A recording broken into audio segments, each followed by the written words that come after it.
In 1940, Razzle Dazzle was the order of the day, as DePauw's Art Lavage fools Wabash and the cameraman on this fake reverse.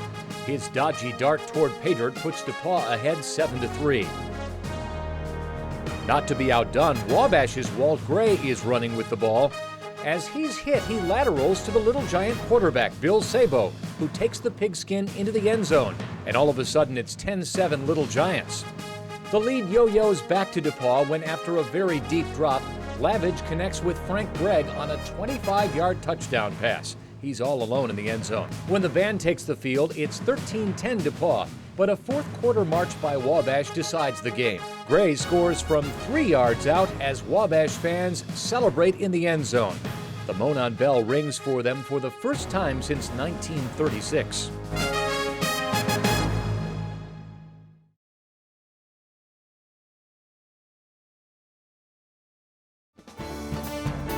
In the spring and summer of 1941, crews worked to build a stadium at what was previously known as DePauw's Blackstock Field. This footage shows the $80,000 project as it began to take shape, and later as Tiger head coach Gawmy Neal, wearing a hat in these images, took a look around the facility before it opened to the public. Blackstock Stadium was dedicated on Old Gold Day, October 4th. With film, we can also revisit that day and see people buying their tickets and the ceremonies which featured the benefactor, Mrs. Ira Blackstock. Of course, this took place as headlines detailed mounting tensions in the world. Even DePauw's football team was enlisted on behalf of Uncle Sam. The men from Greencastle, who defeated Carleton on Old Gold Day and later topped Louisville, were a robust 6-1. Wabash was 4-3-1 as the two schools engaged in the 10th battle since this railroad bell became the rivalry's prize. This image shows the opening coin toss. DePauw quarterback Art Lavage took a hard hit early in the game and wasn't the same after. Wabash's Earl Dowd also had his bell rung, but he shook it off and, according to accounts, ripped the Bengal line to shreds all afternoon. After the contest, Dowd admitted he could remember very little about the first 3 quarters. Of course, 22 days later would come an attack on Pearl Harbor, which America would never forget.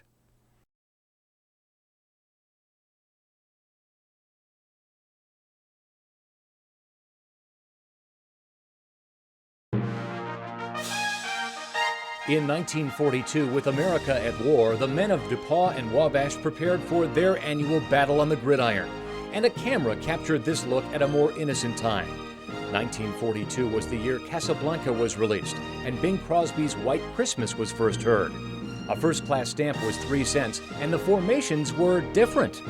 An estimated 5,000 fans braved a chilly north wind as the undefeated Little Giants sought their first undisputed conference title in 15 years. The game's lone touchdown, a trick play that also worked for DePauw the year before, was not captured on film, but we can witness Wabash blocking the extra point attempt. The final, DePauw 6, Wabash 3.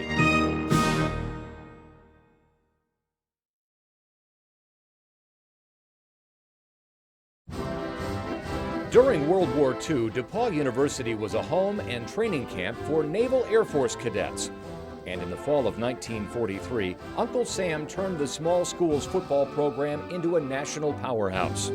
A key factor, Bob Stuber, an All-American halfback who led the University of Missouri to Big Six Conference championships in 1941 and 42. Stuber was a first-round pick of the Chicago Bears in April 1943 and played in their September 26th game against the Green Bay Packers. The very next day, the Navy sent him by train to Greencastle. And we no sooner got into our barracks than a call came out on the bullhorn to report downstairs, and we went downstairs and they called by name each of the fellows that had played football in college. And they took us right out to the stadium. We met Gawmy Neal and they issued a uniform, and that was it. We played ball. At that point, DePauw had played one game which ended in a scoreless tie, and somehow Stuber was allowed to resume his college career. At DePauw, he joined other football standouts called by the Navy, including George Petty of the 1943 College All-Stars. And the Tigers roared, receiving national media attention. They won all 5 games after Stuber's arrival by a combined score of 206-6. The halfback scored 129 points. That's almost 26 per game to lead the nation in scoring, playing 5 games compared to the runner-ups 8. He averaged about 11 yards a carry and was also a proficient punter and passer. A lot of glory was heaped upon me because I was making the touchdowns. But you know there's 10 other people there that got to be in the way of somebody else to get you to that point where you can do it. The Monon Bell game was played in the middle of the short season. It saw Stuber score 25 points. He ran for 266 yards on 19 carries. And like the other blowouts, he saw limited playing time. We could have done it a lot worse. Tommy stopped it. That could have been a 75-0 ball game with ease. But Gami wouldn't let us run the score. Wabash was supposed to play DePauw again later in the season, but decided that one thrashing was enough and the contest was canceled. One of the game's all-time greats, Bob Stuber, is enshrined in the College Football Hall of Fame.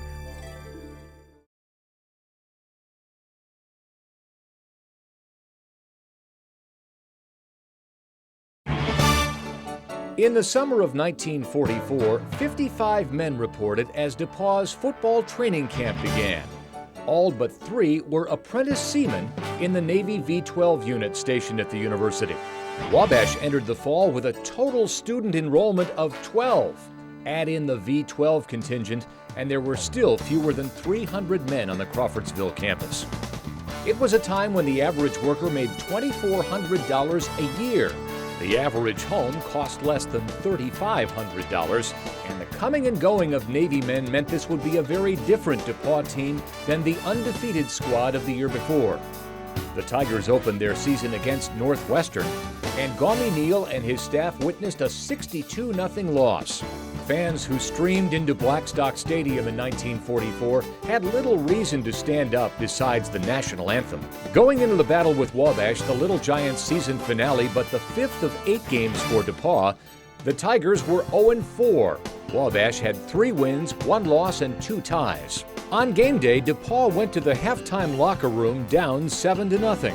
A 7-7 deadlock was broken in the 4th quarter when Wabash's Jim Allardyce raced for 31 yards and a game-winning touchdown, sending the prize of the rivalry back north on the Monon line.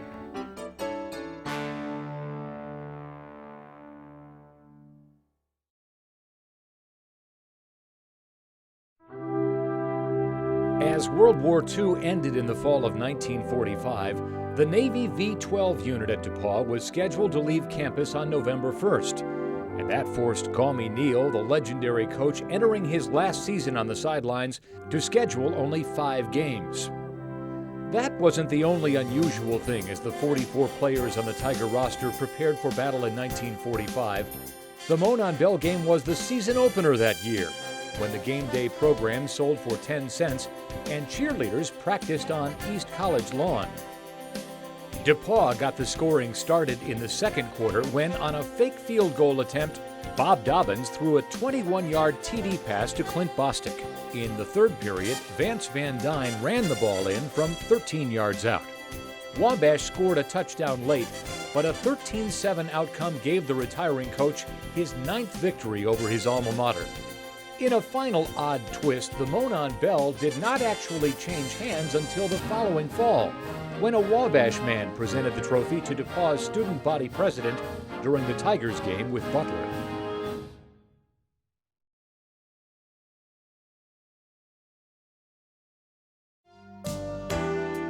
It was a year of transition for Wabash College football, where Pete Vaughn, the head coach since 1919, turned the reins over to Glenn Harmison. At DePauw, Gawmy Neal gave up his 16-year-long grip on the clipboard and became athletic director. The new head man, Robert Nipper, came to the Tigers from Indiana powerhouse Shortridge High School. For the first time since the beginning of World War II, Wabash held a homecoming. Crosses in front of this fraternity honored the war dead, and there was a rally on the courthouse square. This cold, wet afternoon was also the day of the Monon Bell contest. The Little Giants were led by this foursome of quarterback Frank Roman, lineman Joe Lovis, and Bill Duchan, all 3 school Hall of Famers, and halfback Norm Wilson, who ran for 2 touchdowns against DePauw in this Bell game. Jim Allardyce also scored twice, including a 95-yard interception return. The game was one of 6 Wabash shutouts in 1946. They also blanked Indiana State and Ball State en route to a 7-1 record.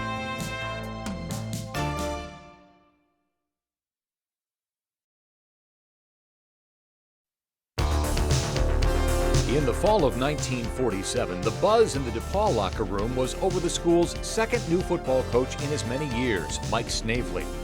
But campus chatter quickly turned to other topics, as there was no dancing around the fact that the Tigers were stumbling. They entered the annual grudge match with a 2-5 record and had been outscored on average 25-7. Wabash had 4 wins, a loss, and 2 ties heading into the battle for the bell. 13 days after Howard Hughes' test flight of the H-4 Hercules, the 1947 version of this historic rivalry lifted off, but one team had stronger wings. The Little Giants scored 3 touchdowns in the first 2 periods. Wabash's Don Knutson started things with a 5-yard scoring run. Then Frank Roman pranced in untouched on a quarterback sneak from 34 yards out, writing a new chapter in the history of this series. The Monon Bell, which Wabash fans rang throughout the game, made even more noise as it headed back to Crawfordsville.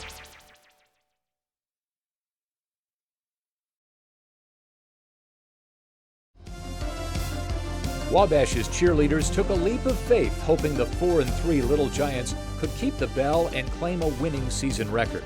DePauw, led by coach Mike Snavely, was 5-2, but had outscored their opponents by just 3 points, 64-61, over the first 7 games. In an era when students took things seriously, whether they were studying or picking up their dates for very formal dances, as the leaves made their way to the ground, it was time to gather for an annual Rite of Fall, one of college football's greatest rivalries.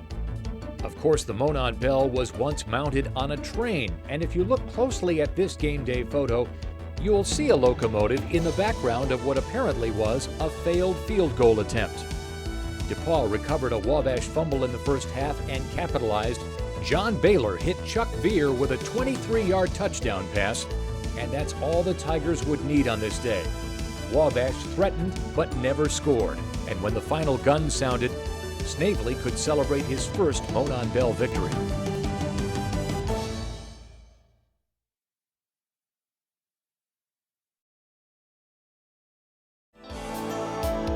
From appearances, 1949 seemed a tranquil time on a college campus. As DePauw students enjoyed a hobo hop, half a world away the USSR tested its first atomic bomb. As Indiana undergraduates learned Spanish, in China, communists prevailed in that country's civil war. The battlefield for DePauw was lined with losses that year. The Tigers entered the annual grudge match with Wabash with a 1-6 record. The Little Giants came into the season's final game with 4 consecutive wins after 2 losses and a tie to start the campaign. Upset-minded DePauw fans rallied in the streets of Greencastle hours before kickoff. The cover of the game day program suggested a contest that could be out of this world, and it wasn't far off. The visiting Little Giants grabbed a 13-0 lead. DePauw battled back and took a 21-19 advantage. Wabash blocked a kick late, and Norm Bucktenica tossed a 37-yard touchdown pass to put the visitors back in front. The DePauw yearbook has a diagram of this back-and-forth game. In possession of the ball and with time running out, the Tigers threw an interception, and the outcome was one for the history books.